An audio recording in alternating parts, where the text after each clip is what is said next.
সাথে আমি তো আমার ফ্রেন্ডদের সাথে আসছি ফ্যামিলি যেহেতু অনেক দূরে, তো ফ্যামিলির সাথে পয়লা বৈশাখ পালন করা হয় না। আর আমার ফ্যামিলি নট ইনটু পয়লা বৈশাখ এত বেশি না, সো ফ্যামিলির সাথে থাকলে কোনো সময় পয়লা বৈশাখ তেমন উদযাপন করা হয় না। ওইটা কাপলদের সাথে আমি বলতে পারবো না, আমি কাপলদের সাথে আসিও নাই, সো আমি জানি না কাপলদের সাথে কিভাবে ওরা স্পেন্ড করতেছে। বাট ফ্রেন্ডসদের সাথে ইট ওয়াজ টু গুড, কারণ নিজের বলতে এই শহরে তো আমার ফ্রেন্ডরাই আছে, তো ওদের সাথেই বের হয়েছে, ওদের সাথেই আছি। সো বাকি গুড লাক টু কাপলস যারা বের হয়েছে ওদের জন্য। 33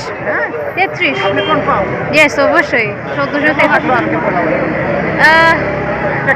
জি, পয়লা বৈশাখে সিলেটে আছি লাস্ট 3 বছর ধরে, বাট পয়লা বৈশাখে এইবার ফার্স্ট বের হয়েছি। অ্যান্ড একটু গরম যদি কম হইতো মেবি আরও ভালো লাগতো, বাট ওভারঅল ইটস ফাইন যে কিনবিজে আসছি মেলায়। ওই বাতাসটা ফিল করার জন্য একটু পরপর ঘাটে যাওয়া লাগতেছে, তারপর এই জায়গায় যে গরম এনভায়রনমেন্ট ওইখানে একটু পরপর ভালোই লাগতেছে।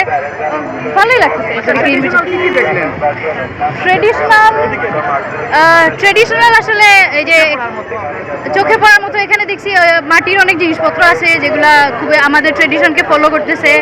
আর তারপরে নতুন নতুন অনেক জিনিস আসছে মেলায়, সো এই জিনিসগুলোই দেখলাম, মাটির জিনিসপত্র বেশিরভাগ, যেগুলো ভালো লাগছে। করা হয় নাই, বাট প্ল্যান করতেছি ট্রাই করব। আগে অনেকবারই ট্রাই করা হয়েছে, বাট এই বছর এখনো খাওয়া হয় নাই। মোটামুটি প্রত্যেকবারই পান্তা ইলিশ খাওয়া হয়, বাট এই বছর এখনো ট্রাই করা হয় নাই।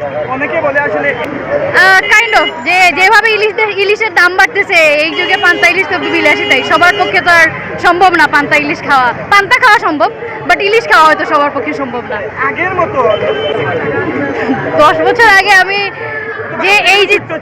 আমি যে ছিলাম তখন, ওই যে 10 বছর আগে সবচেয়ে বেশি এক্সাইটেড কি ছিল, যে লাল পা সাদা শাড়ি লেখা ছিল, এসে বৈশাখ ওই শাড়ি কেনার জন্য চিল্লাপাল্লা করতাম। ওইটাই ছিল তখনকার আমার মেমোরিজে যা আছে আর কি, তখনকার সময়ের সবচেয়ে বেশি। না, এখন এই আমেজ এখনো তেমন একটা দেখি নাই, কারণ এখন জেনারেশন এমন চেঞ্জ হয়েছে যে আগের মতো আমেজ কারোর মধ্যেই নাই ওইটাই।